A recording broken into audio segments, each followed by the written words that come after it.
Kumakoonti na raw ang mga mahihirap sa bansa ngayon. Ito ay ayon sa pinakabagong survey ng Philippine Statistics Authority.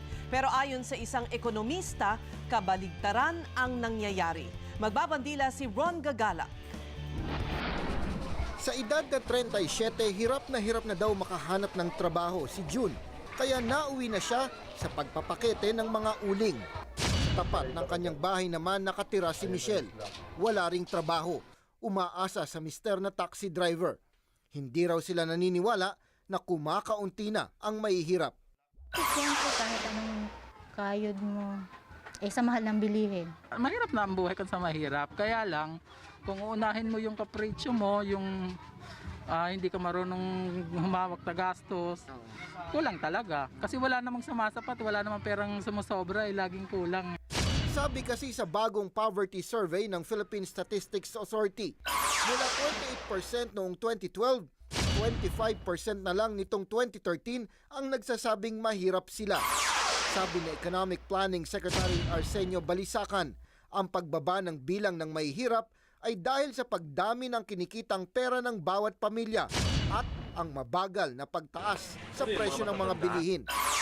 Ayon naman kay DSWD Secretary Dinky Soliman, isa ang programang Conditional Cash Transfer Program o CCT sa mga dahilan bukod pa sa iba pang programa ng gobyerno kung bakit kumakaunti na ang mahihirap. Kasama si Michelle sa Conditional Cash Transfer Program o CCT pero hindi naman daw niya nararamdaman ang pag-angat ng buhay. Kung tutuusin ayon sa isang ekonomista, kung susuriin ng survey, lumalabas na isa sa bawat 4 na Pilipino ang mahirap pa rin. 25 million ng Pinoy ay mahirap. Malala yun kasi yun ang pinakamataas na yun in terms of poverty incidence, yung gaano kadaming Pinoy o gaano kadaming tao ang below the poverty line, tayo na ang pinakamataas dito sa Asia. Malayo ang kasunod na Thailand na nasa 13% lamang ang mahirap at nangunguna ang Singapore na walang mahirap na naitala. Totoo naman daw na gumanda ang ekonomiya ng Pilipinas noong isang taon. Pero totoo rin na mas marami ang walang trabaho. Para sa Bandila, Ron Gagalak.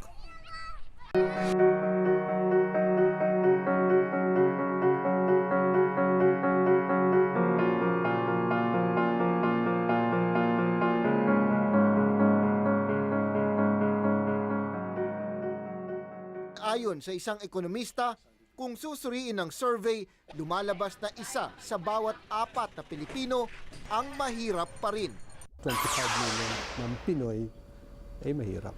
Malala yun kasi yun ang pinakamataas na yun in terms of poverty incidence, yung gaano kadaming Pinoy o gaano kadaming tao ang below the poverty line, tayo na ang pinakamataas dito sa Asia. Malayo ang kasunod na Thailand na nasa 13% lamang ang mahirap at nangunguna ang Singapore na walang mahirap na naitala. Totoo naman daw na gumanda ang ekonomiya ng Pilipinas noong isang taon. Pero totoo rin na mas marami ang walang trabaho. Sa edad na 37, hirap na daw makahanap ng trabaho si June. Kaya nauwi na siya sa pagpapakete ng mga uling. Sa tapat ng kanyang bahay naman nakatira si Michelle. Wala ring trabaho. Umaasa sa mister na taxi driver. Hindi raw sila naniniwala na kumakaunti na ang mahihirap. Siyempre kahit anong kayod mo, sa mahal ng bilihin. Mahirap na ang buhay kan sa mahirap. Kaya lang, kung uunahin mo yung kapritsyo mo, yung hindi ka marunong humawak na gastos, kulang talaga. Kasi wala namang sumasapat, wala namang perang sumusobra, laging kulang.